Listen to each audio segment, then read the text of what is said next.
outdoor.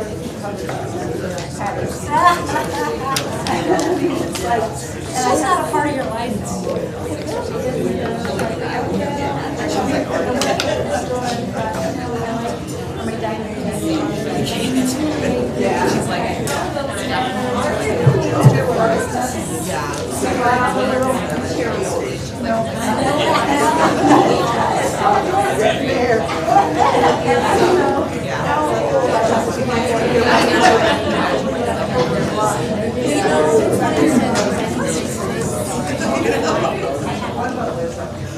Morning, everybody.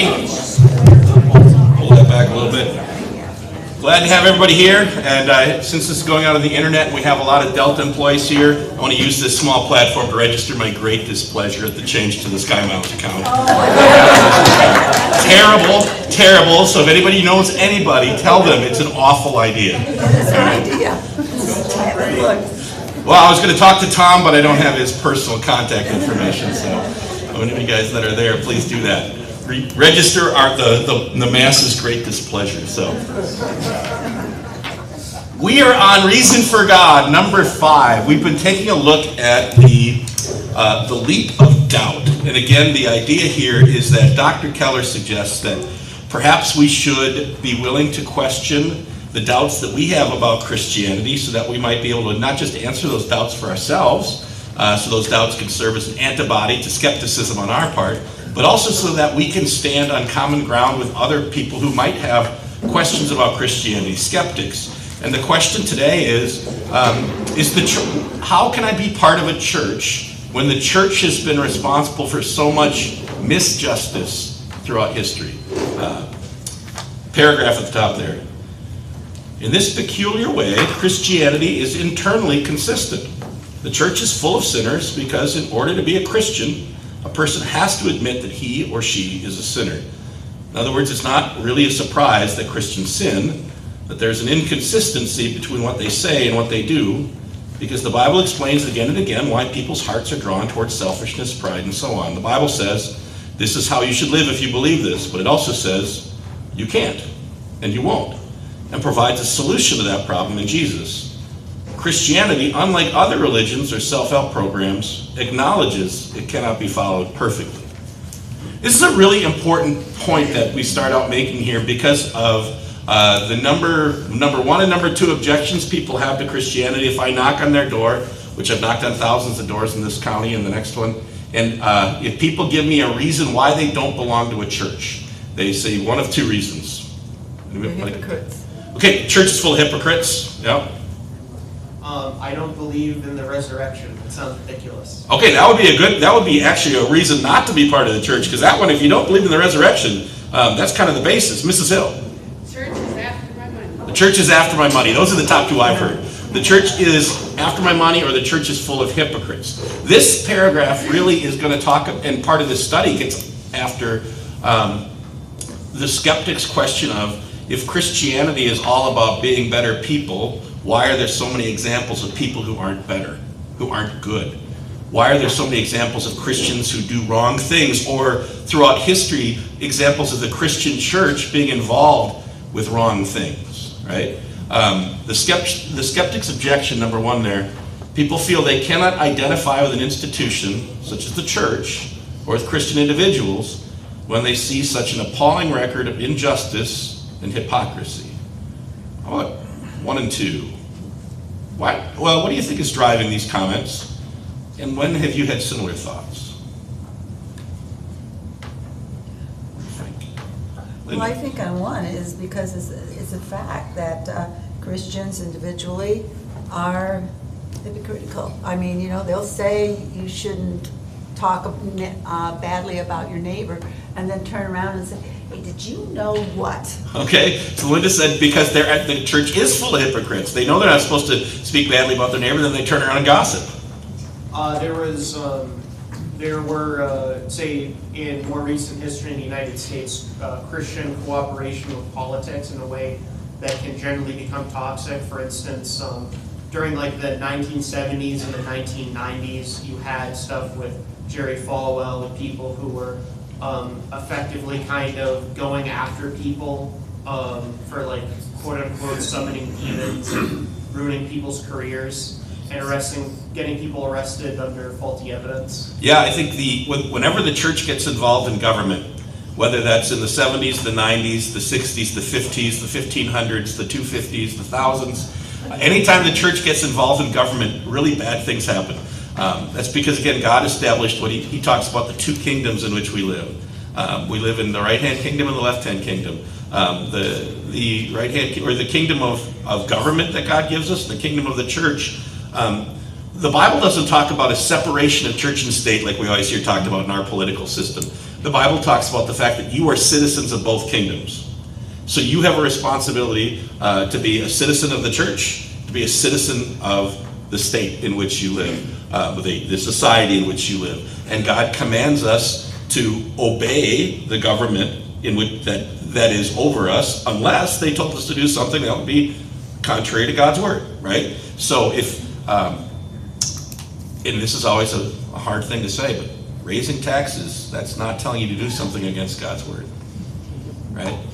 That's not it. Kayla. I totally agree with what, I don't know what your name is, so what you just said, but my question to you then would be, how would you respond then when someone says, well, Christians, I guess, shouldn't bring their faith into the God, Fair questions. They can separate that from their policy.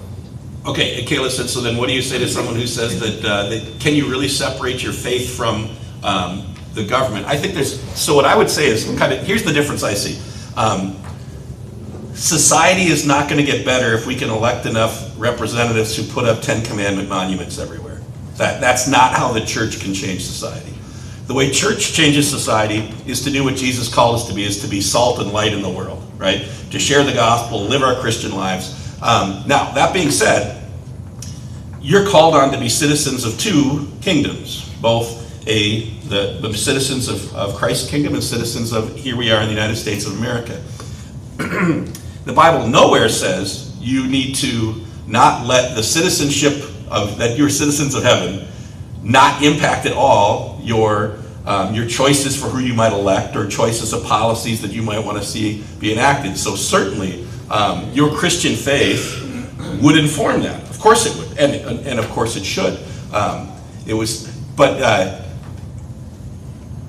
interesting though that we see a difference between church and government in this way. Like Martin Luther famously one time said he would rather have, and this is going to be use dated references, so a Turk would be somebody who was part of the Ottoman Empire, which was an enemy of Europe, and obviously famously unbelievers too. They weren't Christians. And Luther once famously said he'd rather see a smart Turk on the throne than a dumb Christian. Because the king's job or the ruler's job was to provide for peace and stability of societies in which the church and Christians can then flourish and worship. And so, but at the same point, does that mean that our faith is not going to inform the choices we make? No, of course it should. Of course it would, yeah. Good. How about back to Linda's point of, is the church full of hypocrites? I mean, look at yourself, I guess. Are you a hypocrite? You're all such good Lutherans and willing to identify the sin in your life. You're all nodding your head yes. I would suggest that you're not hypocrites. Okay, a hypocrite is somebody who says they're one thing when they're absolutely another thing, right? So a hypocrite would somebody be who says they're a Christian when they're actually not. What are you? You're someone who says, well, I'm a sinner who's been forgiven by Jesus. And this church is full of sinners who are forgiven by Jesus. It's not full of hypocrites, right? Dawn. Well, and that's what I was thinking. Isn't it more of a misperception of what being a Christian is for somebody who isn't one? If I assume you're a Christian, that means you're now going to be righteous and doing the right things. That's a misperception of what a Christian is. A Christian is still a sinner and is still going to commit sins because Jesus is going to forgive us for the sins, and we recognize that we don't want to do it. But we still can't change who we are this side of heaven. We're just forgiven. Yeah, Dawn said, is it possible that when people have that thought, they have a misunderstanding of what Christianity is? I think that's at the heart of it. If you think Christianity is a self-help program where you where it exists to make you appear more righteous to people, we could look pretty broken, couldn't we? But we know, of course, that's a caricature of Christianity. That's not real Christianity. I think this is a really important thing for the skeptics that you're going to meet in your life, especially the younger ones who've been raised in a post-Christian society. They don't have an idea of what authentic Christianity really is. They understand a caricature of Christianity. And one of the caricatures is they think that it's like a self-help. They wouldn't call it that, but they think Christianity is meant to make you a better person. Now, that's not the main point of Christianity. The main point of Christianity is the Son of God gave his life as the atoning sacrifice to take broken people like you and me and forgive a debt that we could never pay and adopt us as his own. Now, will that result in a change in our life? Well, sure it will. Sure it should. But at the same point, knowing who we are and saying who we are, that doesn't make us hypocrites. It makes us actually being true to what we say. I think that opening paragraph said it right. Christianity, unlike other religions or self-help programs, acknowledges that it cannot be followed perfectly here on earth, right? Jesus tells us to go live as salt and light, and we will be the first ones to say, I'm going to do that, but Lord, forgive me because I'm not going to do it all the time. Yeah, definitely. So I think this is a really important point of this. How does the skeptic understand hypocrites in the church or misjustice in the church? You're going to find out that Christianity, again, is not a path for betterment. It is the message of atonement. And those are two very different things. Right? All right, let's take a look at the problem of sinful Christians, number 2. Skeptic said, I think the objectionable Christians that I've seen, I see them being judgmental. I see them being extremely self-righteous. I see them holding people that they deem to be sinners to a different standard than they would themselves. And I find that to be extremely problematic. What do you think about that statement? Do you know people who feel that way? What do you think? I do. There's actually someone. So basically, what he said is that he doesn't believe us when we say that we believe in Jesus and what he's done because we disobey him. Okay, he said he has a friend who doesn't believe us when we say we believe in Jesus, because we say that and then we disobey him. If we really believe that Jesus was Lord of the universe, why would you not do what he says? How do you answer that? It's because we're humans and we're full of sin.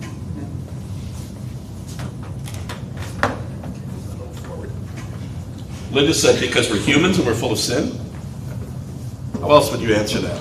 I mean, you know the cops are around and you speed anyway.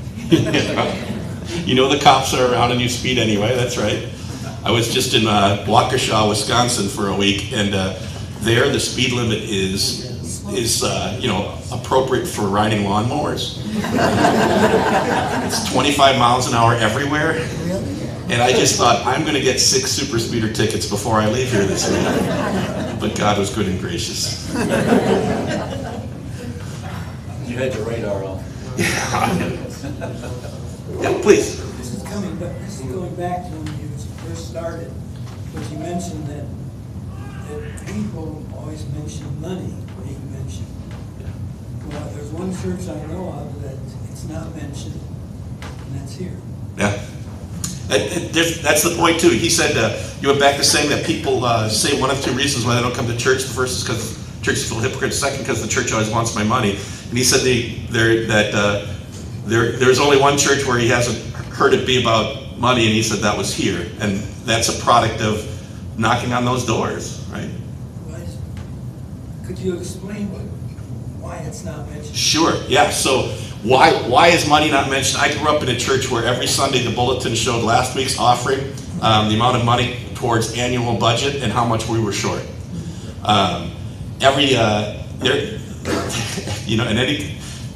The biggest reason why we don't talk about money a lot at this church is because I knocked on thousands of doors of unchurched people who said, there's 2 reasons why the church wants me there. And I will tell you what will happen. The very first time after working on this person for 18 years that they show up at church, it'll be a day that they'll hear a sermon about money, and guess what they'll say?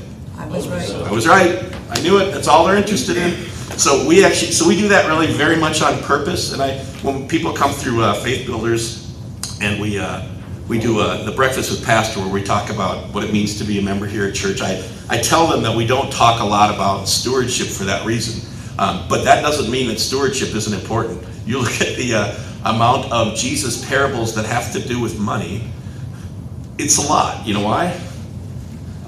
Because we live in an affluent society and we need to hear it. It might be the number one pet sin of everybody that lives in Southwest Atlanta, to think that money is fulfillment, or that money can lead to happiness or safety or security. And so in one sense, I'm probably doing you a little bit of a disservice by not preaching about it more often. But one of the things we are really careful about is, the service folder for the first-time visitor walking in for the first time. If the back 2 pages are about the financial statements of the church, I mean, the bulletin where I grew up, there were only 3 pages. So it can kind of communicate. That's kind of what we're about here. So we even make the statement at the offering, which is just to say that this is something that we're doing as brothers and sisters in this church, and a visitor doesn't need to feel obligated to give one. Yeah, so that's why we do it that way. Please. Really, I don't know if this objection is common down here, but where I'm from up north, a very common objection is if Christianity is true, why did God make me gay or whatever thing there? Because like most young people nowadays, at least in the U.S., it's different in Europe, but most young people nowadays, they're not atheists, they're deists who think God says trans rights, basically. Sure, yeah, I think that whole question of, can something be sinful if I was born that way? I think Christians for a long time tried to talk about the issue of homosexuality in a way where they spent a lot of time trying to say no one's born predisposed towards homosexuality. I guess they were doing that because they were trying to find a way to say what the Bible says. I mean, the Bible's just really clear that human sexuality, as God intends it, is one man, one woman in marriage for life. That anything outside of that is not God's plan, whether that's a man and a woman, a man and a man, a woman and a woman, or any combination thereof. The thing that we Christians sometimes like to forget is that God condemns just as strongly, well, maybe not just as strongly, God condemns strongly any sexual relationships outside of one man and one woman for life, not just same-gendered sexual relationships, right? So, if you're having sex with somebody outside of marriage, this is living outside of God's plan. But I think the other thing, that whole thing about being born that way, I would have absolutely no problem if geneticists found something in a year or so that said, here's a genetic marker that says someone's predisposed towards homosexuality. That doesn't change anything. Being genetically predisposed towards something that God forbids doesn't change God's favor or God's intent of that, or our responsibility. Like, for example, I might be genetically predisposed to get angry really easily. Just because I was born that way, it doesn't mean that it's okay for me to do it. Or I might have been genetically predisposed to want to have sex with lots of different women. Just because I was born that way, genetically born that way, doesn't mean it's God-pleasing, right? So sometimes there are things where we're genetically directed towards that we have to say, no, this is part of what God has asked me not to do, and here's what God has asked me to do to be there. So skeptics on this one, I want you to take a look at the next page. Discuss this in small groups for just a few minutes. Tim Keller, the author of that book we're talking about, says, why wouldn't church be a place where you would find inconsistent, broken people who don't always get it right? Can you give examples of people from the Bible who are thought of as great important figures, but were also broken or flawed? So come up with a list of broken or flawed people, and then we'll share with each other. Ready, set, go.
Jesus' whole ministry was directed against much of his ministry was directed against critical things that the church, against Christians. And so Christians are not the hypocrites of the Pharisees. Yeah, but in fact, it's only through the church that the world can fall from right? It's only through the church and Christian morals that someone so to use that as a reason not to accept Christianity is well, kind of a circular reasoning. Exactly. You guys are probably getting blasted by the speaker.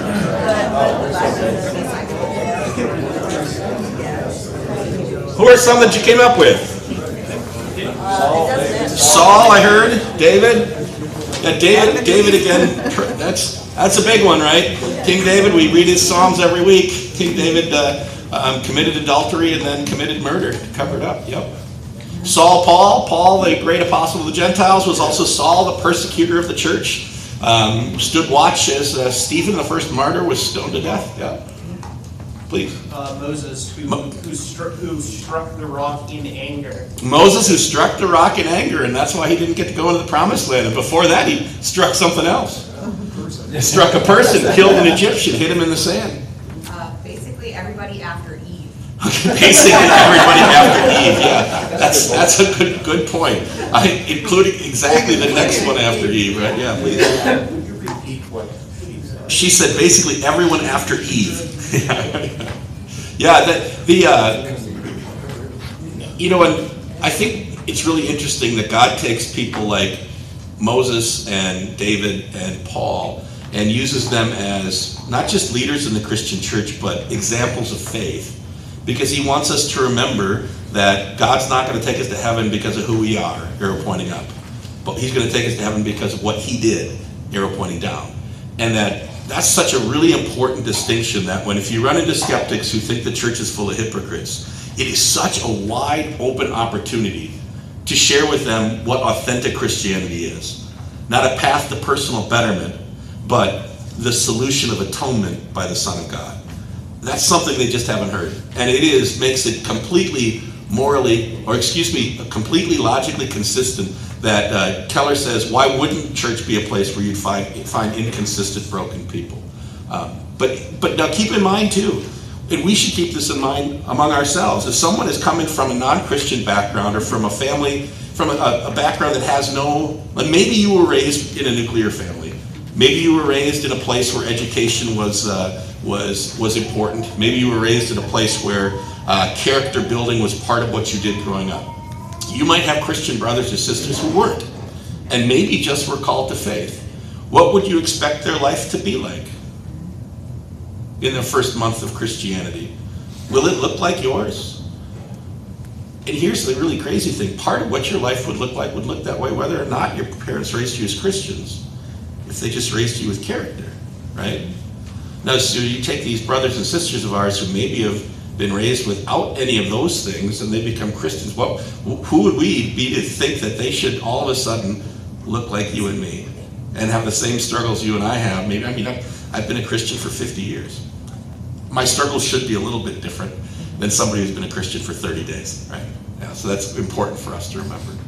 What do you say to people, because I've had it, who have a problem with Christ forgiving anybody who comes to him and repents? And I use as an example Jeffrey Dahmer, because I had heard in prison that he repented and he came to Christ, and so therefore God will forgive him his sins, which are outrageously horrible.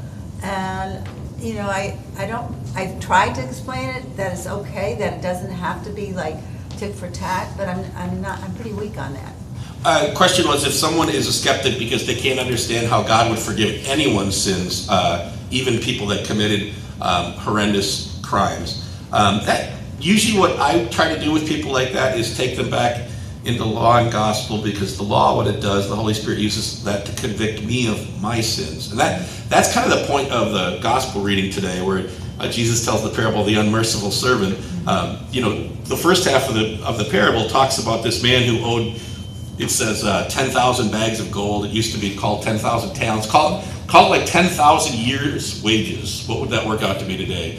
You know, $50,000 times 10,000, whatever that is. It's a number that Jesus meant to be so astronomical that there's absolutely no way this guy with his payment plan idea, just give me time, I'll pay it off. It's crazy. I mean, a lot of Jesus' parables, he puts a facet of absurdity into them. Like, what king would ever loan him 10,000 years wages, right? Nobody, like a servant, you're going to loan him? That's absurd. But parables do that because they're meant to make us think about something on a scale that we have a hard time grasping, which is the debt that I owed to God, which, as we'll sing in our first hymn, Jesus paid it all. So, I mean, when I talk about God's willingness to forgive anyone, I usually do it in the context of reminding them that this is an arrow pointing down act. If it were arrow pointing up, I could see why God would forgive me, but not somebody like that. Okay, and that's really part of what's at the heart of it. If someone has a problem with God forgiving anyone their sins, they think deep down God's going to forgive me because of something about who I am or what I do. So that's where I go with that. Let's look at number 4. Christianity drives violence.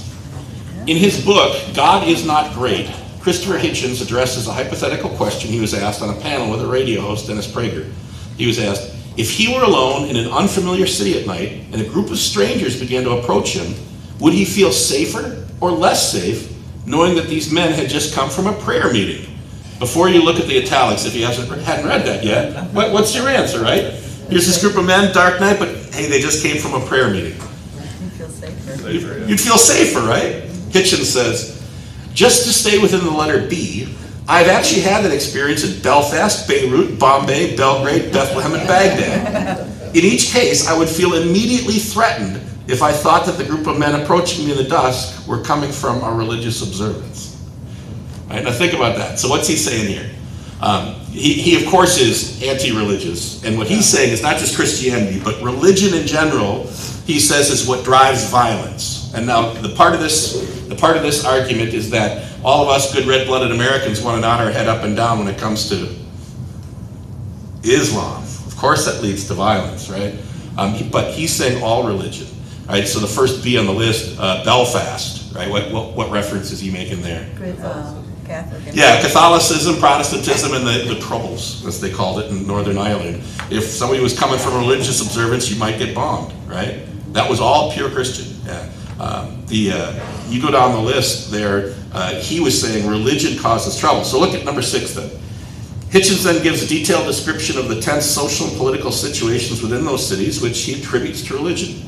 Many people believe that religions like Christianity inevitably lead to violence and oppression. How do you respond? How is this true about all religions? What do you think? Wasn't the Bible used, like especially the Old Testament, to justify slavery? The Old Testament was used to justify slavery among Christian nations, and we're gonna talk about that one a couple of paragraphs down here, because I think we have to come to grips with that too. Please. So it does, and even secular scholars have noted that increase in Christianity and higher church attendance has a negative correlation with interstate conflicts. Yeah, it is interesting. He said that higher Christianity and church attendance shows a correlation with negative. It's a negative correlation with interstate conflict. Okay, and I've shared this with you guys before. You guys know I work with our Board for World Missions, and our church body was invited into Vietnam by the communist government. And communist is by definition non-religious. But they invited us in to train people in Christianity because the Vietnamese government has concluded that Christians make better citizens. And so this godless government has let us build a training center in Hanoi, and we're going to be working with 120,000 people in Vietnam that the communist government is perfectly happy with. It's fantastic. It's weird. It's crazy. Is this true? Does religion drive violence? I feel like it's not the religion itself, perhaps maybe it's the people trying to oppress that religion and squash it. You're saying with Vietnam, like okay, we want Christians because they're better, but then they turn around and they're like, well, they're converting way too many people, and this is leading to like revolts and like laws that we're making. Well, And it's all of a interesting. sudden they're turning around going, okay, we can't have this anymore. So yeah, the question is, would that same government turn around and kick us out if there were too many Christians being made? The answer to that is, yeah, probably. We put money into building a training facility, knowing that the communist government at any time could say, no, we changed our mind, out you go, we're going to keep the building. But we think that we just graduated a set of an entire cohort of Vietnamese Hmong pastors that we were able to train during the building process. You can look back on the back screen. Oops, it just went away. Never mind. Picture was there, it was gone. But yeah, so it would already be worth the money we spent on the training building just to have trained those almost 100 pastors and being able to start working with this group of 100,000 people. And so, but yeah, they could at any time. And in other nations in East Asia, if you know what I'm talking about, they very much are about the Christian church can operate as long as it's small and not influential. But if it's big, then it's problematic. I do think, Dr. Keller in his book, he made the point that we as Christians should say absolutely religion can drive violence. I mean, we see that. You and I nod our heads to that all the time when we think about militant Islam. You can't not have seen that for 25 years. But one of the things that's, I think, important to point out is that is it Christianity that causes, or religion in general to cause that? Or is there something else that causes that? If you look at the first box on the right-hand page, religious versus irreligious violence. Religious violence. The Spanish Inquisition caused 5,000 deaths. That was a bad one. Over 400 years. Yes. The Crusades, 1.5 million deaths. The 30 Years' War, 450,000 casualties. The number of dead that would be, it's tough to divide that out when the plague's involved, the dysentery. The Salem witch trials, 19 dead. Communism and fascism, which are completely irreligious, in the 20th century were responsible for 150 million deaths. Okay? So if you say that religion is what drives violence or war, maybe if you find movements that are completely irreligious, have no place for religion at all, and they caused violence of 150 million deaths in 100 years, and hundreds of thousands of deaths since then. Maybe we have to say what Dr. Keller says on the right there. Violence done in the name of Christianity is a terrible reality and must be addressed and redressed. There's no excusing it. In the 20th century, however, violence has been inspired as much by secularism, that would be like communism and fascism, as by moral absolutism. Societies that have rid themselves of all religion have been just as oppressive as those steeped in it. We can only conclude that there is some violent impulse so deeply rooted in the human heart that it expresses itself regardless of what the beliefs of a particular society might be, whether socialist or capitalist, whether religious or irreligious, whether individualistic or hierarchical. Ultimately then, the fact of violence and warfare in a society is no necessary refutation of the prevailing beliefs of that society. I thought that was an interesting statement, right? And very biblical in the sense of it's not religion that causes violence, it's our sinful human heart. Jesus said out of the heart comes things like immorality, lust, murder, theft. It's from the sinful heart of mankind. You go back to when we said everybody after Eve. The first one after Eve was Cain. Guess what Cain did? He didn't just kill, he killed his brother. Killed his brother, yeah. The little box on the bottom of page 2, the typical criticism by secular people about the oppressiveness and injustice of the Christian church actually come from Christianity's own resources for critiquing itself. The shortcomings of the church can be understood historically as the imperfect adoption and practice of the principles of the Christian gospel. All right, think about that. So if the church hasn't done well, it's not something that's wrong inherently with the church. It's that those of us who made up the church inconsistently practiced exactly what the gospel called for. Right? There's nothing wrong with the gospel. But yeah, so did the Christian leaders of Europe who went on the crusade, were they doing great acts of violence in the name of the church? Yep. Should they have? Nope. Just because they say that, I mean, you could tell how bad the Crusades were when at one time they just didn't even bother going to the Holy Land. They stopped in Constantinople and sacked it, pillaged it. Constantinople was, wait for it, a Christian city, you know, where the Church of Constantinople had been for a lot longer than Europe had been around. Yeah, it was purely a sinful thing, it seems like, and but that doesn't mean that was the gospel that did it. It meant sinful people who twisted what the gospel said. Same thing is true when you're getting at what you had said about what about Christian involvement in historically when it came to slavery, right? You know, certainly not just deep back history, but the history of the Christian church in America, history of the Christian church in the South in America. Not a good one when it comes to this. Look at the top of the last page.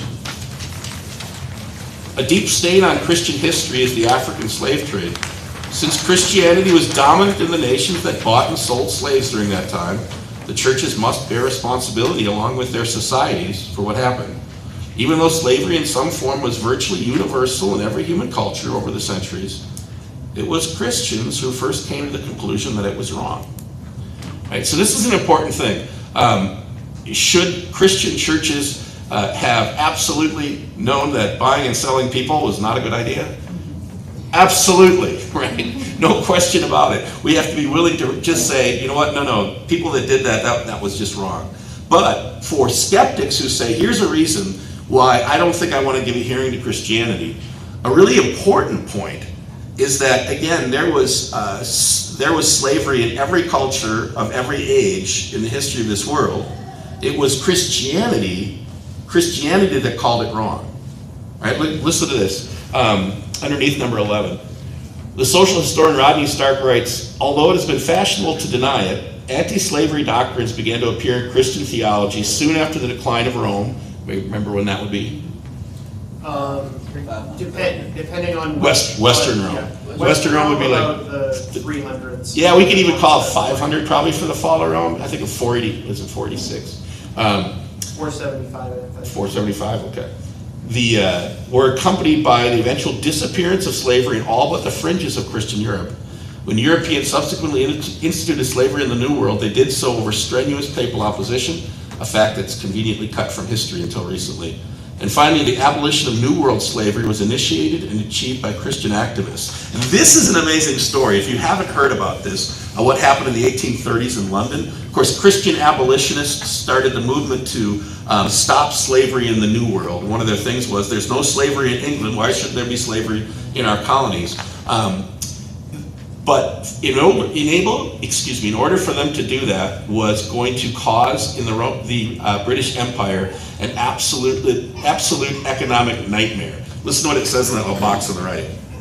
When the abolitionists finally had British society poised to abolish slavery in their empire, planters in the colonies foretold that emancipation would cost investors enormous sums and the prices of commodities would skyrocket catastrophically. This did not deter the abolitionists in the House of Commons. They agreed to compensate the planters for all freed slaves, an astounding sum of up to half of the British government's annual budget. So today in America, that would be, anybody? Be a policy wonk? $500 billion. More than that, even. It'd be like a trillion. It'd be like $3 trillion. Yeah, $3.5 trillion. Half of the U.S. budget, if that were that. The Act of Emancipation passed in 1833, and the costs were so high to the British people that one historian called the British abolition of slavery voluntary economicide. And I read this last year. British taxpayers serviced that debt until 2015. Wow. That's incredible. Now, some people would say, well, you know, they only serviced the debt for that long because the way they structured the things. But no, the British taxpayers were still servicing this debt in 2015. And people really searched for why in the world would Britain have done this? Because some political scientists think every action in politics must be done for some form of self-gain. And there was zero self-gain on the part of the British people or the abolitionists, and political scientists looked for it. They couldn't find it. Some of them finally concluded they're not sure why this happened. We're sure, Yeah. right? We're sure. Because Christian people understood that the call of Christ's gospel sometimes requires great sacrifice to live the life that Christ calls us to live. And so for skeptics who want to see that misjustice as a reason not to listen to Christianity, I would encourage them, like Dr. Keller does, to think about the fact that the reason that it's not here anymore is because of Christians. Because of Christians who stood up and said, even if we pay for it till 2015. Yeah, pretty cool. Any questions about misjustice, injustice, or any of the other justices we've talked about today?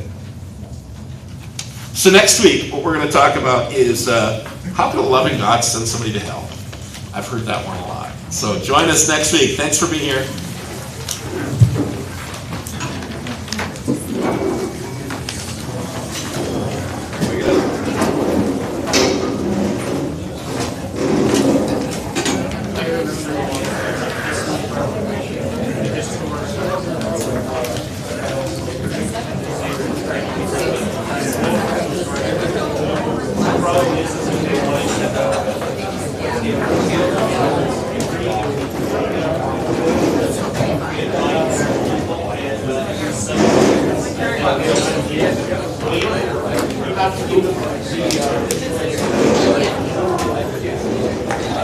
Yeah.